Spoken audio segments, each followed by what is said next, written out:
L'obéissance pour Dieu, c'est plus important que tes offrandes. Je veux répéter ça parce que tu dois dire Amen. Ton obéissance pour Dieu, c'est plus important que ta dîme, que ton offrande, que ta semence. Dieu n'en a pas besoin en réalité. C'est son œuvre qui en a besoin. Lui, il a besoin de ton obéissance. Est-ce que quelqu'un m'entend? Voilà pourquoi le cœur de Dieu est sensible aux hommes qui obéissent. Ça ne peut pas rater Dieu. Il a dit, David est l'homme selon mon cœur à cause de l'obéissance. Si vous avez besoin d'enrichir votre carnet, vous pouvez écrire 1 Samuel 15, 22. 1 Samuel 15, 22, c'est là où Dieu parle de l'obéissance et du sacrifice. 1 Samuel 15, 22. Tout le monde peut obéir, mais tout le monde n'obéit pas. Tout le monde a la possibilité de l'obéissance, mais tout le monde n'obéit pas. Parce que l'obéissance passe par le brisement. Je répète ça pour celui qui dort. L'obéissance passe par le brisement. Pour obéir à Dieu, il faut être un homme brisé. Si tu n'es pas un homme brisé, tu feras semblant d'obéir. Voilà pourquoi Colossiens a dit, faites tout pour Dieu et non pour les hommes. Dieu récompense les obéissants. Et Dieu déclare l'obéissance, consomme l'obéissance lorsque cela a été fait avec précision. On n'obéit pas à Dieu à moitié. Non, je sens que je dois donner à Dieu 5 chaises, mais je donne d'abord 3. Dieu n'a pas compté ça. On obéit à Dieu totalement et à sa manière. À sa manière, c'est-à-dire si Dieu te demande de faire quelque chose aujourd'hui, tu le fais aujourd'hui. Tu ne reportes pas. Écoute, la procrastination, ce n'est pas pour les enfants de Dieu. Dieu ne bénit pas ceux qui aiment la procrastination. Parce que quand Dieu te parle, il a déjà réfléchi à ta place. On parle à la manière des hommes. Quand Dieu te parle, il a déjà fait les calculs à ta place. Ce n'est pas à toi de dire, non, c'est que Dieu m'a dit là, je crois qu'il faut d'abord que j'attende, que je puisse un peu m'organiser. Dieu a déjà réfléchi à ta place. Et quand Dieu te demande de faire quelque chose, généralement, c'est parce qu'il est en train soit de t'épargner ou de vouloir te donner. Localisement, quelqu'un dit lui, épargner ou vouloir donner. Quand Dieu te demande de faire quelque chose, Dieu t'amène dans une instruction où tu dois obéir, c'est parce qu'il veut t'épargner d'un danger. Mais comme tu ne vois pas, comme tu es un homme charnel, tu penses que tout ce que Dieu dit, c'est juste pour dire et que tu as le temps. Non, mon frère, tu n'as pas le temps. Dieu bénit les obéissants. L'obéissant en Christ, il ne comprend pas, mais il fait. Est-ce que quelqu'un m'entend bien? C'est ça l'obéissance dans la profondeur. Faire quand tu comprends, c'est bien, mais tu n'es pas encore dans la profondeur. Voilà pourquoi le grand maître Jésus a dit, celui qui veut entrer dans le royaume doit ressembler à une catégorie. Ok. Dis à un frère, la catégorie des enfants. Parce que je comprends que cette écriture, tu ne la connais pas. Dieu n'a pas dit, Christ n'a pas dit, ceux qui doivent entrer dans le royaume doivent être des prieurs, doivent être des personnes qui jeûnent beaucoup, doivent être des personnes qui ont de l'argent. Christ a dit, les enfants. Pourquoi? Parce que l'enfant, et tu le sais, toi qui es parent dans cette salle, l'enfant ne t'obéit pas parce qu'il comprend. Dans la majeure partie des cas, l'enfant n'obéit pas parce qu'il a compris. L'enfant obéit parce qu'il te fait confiance. En tout cas pour des familles ordonnées. Ce n'est pas là où tout le monde est désordonné, tout le monde est un peu au niveau du cerveau, tout le monde a un problème et que les enfants obéissent seulement quand on tape. Quand on ne tape pas, ils n'obéissent pas. Ça, ce n'est pas normal. L'enfant ne doit pas obéir parce que tu bats. Il y a des choses que tu introduis en lui. Quand il deviendra adulte, il n'obéira pas s'il n'y a pas menace. Et c'est ce que nous vivons toujours ici dans l'église. Il y a des adultes, quand vous ne menacez pas, ils n'obéissent pas. Pourquoi? Parce qu'ils ont grandi avec des pères et des mères. Pour parler, il fallait lever la main. Il fallait battre. L'enfant obéit parce qu'il te fait confiance. Et c'est pourquoi Christ a dit, ressemblez à ses enfants, vous entrez au ciel. L'obéissance, Dieu bénit. Et je veux dire à quelqu'un qui est juste à côté de toi, parce qu'il n'a pas entendu ce que je viens de dire. Je veux dire ceci. Lorsque Dieu bénit l'obéissance, Dieu bénit les détails. Dieu bénit les détails. Dieu regarde aux détails. Est-ce que quelqu'un m'entend bien? Si je veux parler à la manière des hommes, je dirais, Dieu, il a le langage. On va commencer par le langage. Dieu a le langage d'un homme masculin. Il a le regard d'une femme. Parce que la femme a été créée avec une aptitude, celle de faire attention aux détails. Dieu veille sur les détails. Il t'avait demandé d'être en retraite 2 jours. Ce n'est pas 1 jour et demi. Il t'avait demandé de prier à minuit. Tu pries à minuit. C'est dans les détails que Dieu récompense aussi.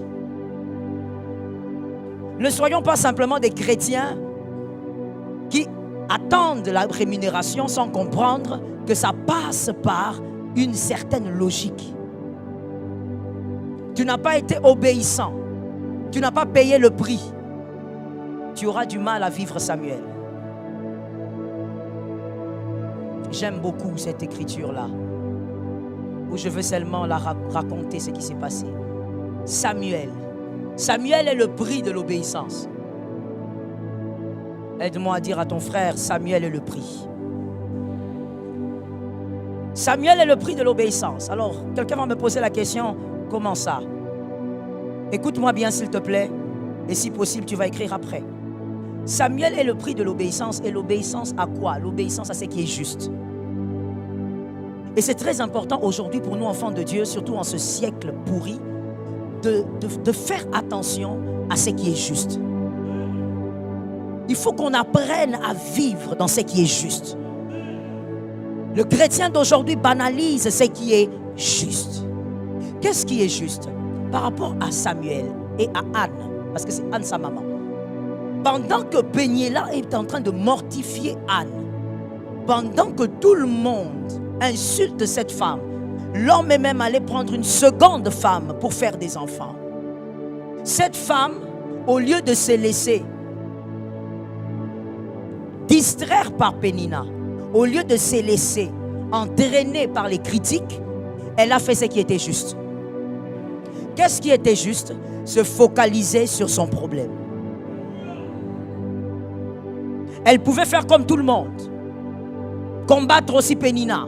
Ordonner même qu'on chasse Pénina. C'était elle la première épouse. Et d'ailleurs, l'Écriture dit que son mari l'aimait plus. Et lui donnait toujours le double. Quand il donnait à Pénina, à Anne, il donnait le double. Elle pouvait se lever et dire, juste de mon autorité maintenant, tu dois quitter la maison. Tu dois partir avec tous tes enfants. Mais ce qui est juste, c'est quoi? Ce qui est juste, c'est d'attendre Dieu. Aujourd'hui, on a beaucoup de chrétiens, malheureusement, qui servent même Jésus, mais qui sont incapables de faire ce qui est juste. Lorsque tu es critiqué, ce qui est juste, c'est quoi? Ce qui est juste, c'est d'entrer dans les critiques. Ce qui est juste, c'est de faire ce qu'ils font. Ce qui est juste, c'est de répondre. Non, ce qui est juste, c'est d'attendre que Dieu agisse. Aujourd'hui, nous avons trop de chrétiens charnels. Tu dis tu es chrétien, tu lèves les mains, tu adores. Et si on commence même à adorer ici, incroyable. Tu es le premier à verser les larmes. Tu es toujours le premier à sentir que l'atmosphère a changé. Mais au lieu de sentir que l'atmosphère change à chaque fois, tu dois d'abord commencer par vérifier si toi-même tu changes. J'attends que quelqu'un me donne un amen là-bas. Ne sois pas un chrétien hypocrite. Vis dans le changement et apprends à faire ce qui est. Tout le monde vole, mais je ne suis pas obligé. Fais ce qui est juste. Samuel est caché dans ce qui est juste. Non, mais si tout le monde fait ça, et si moi aussi je fais ça, fait quoi? Ça fait quelque chose parce que toi tu es enfant de Dieu. Ils m'ont trop humilié, maintenant je vais réagir. Fais ce qui est juste. Ils t'ont trop humilié, ce qui est juste, c'est que toi tu attendes la main de Dieu. Est-ce que quelqu'un m'entend bien? Tu ne peux pas te laisser entraîner par le siècle présent. Voilà pourquoi très peu de chrétiens aussi vivent les mystères de Samuel. Samuel, c'est un grand prix à payer. Samuel, c'est au milieu des tourments, au milieu du vent violent. Mais tu te tais et tu regardes à Dieu. Samuel ne vient pas vers les personnes qui se focalisent sur Pénina. Pénina n'est pas ton problème.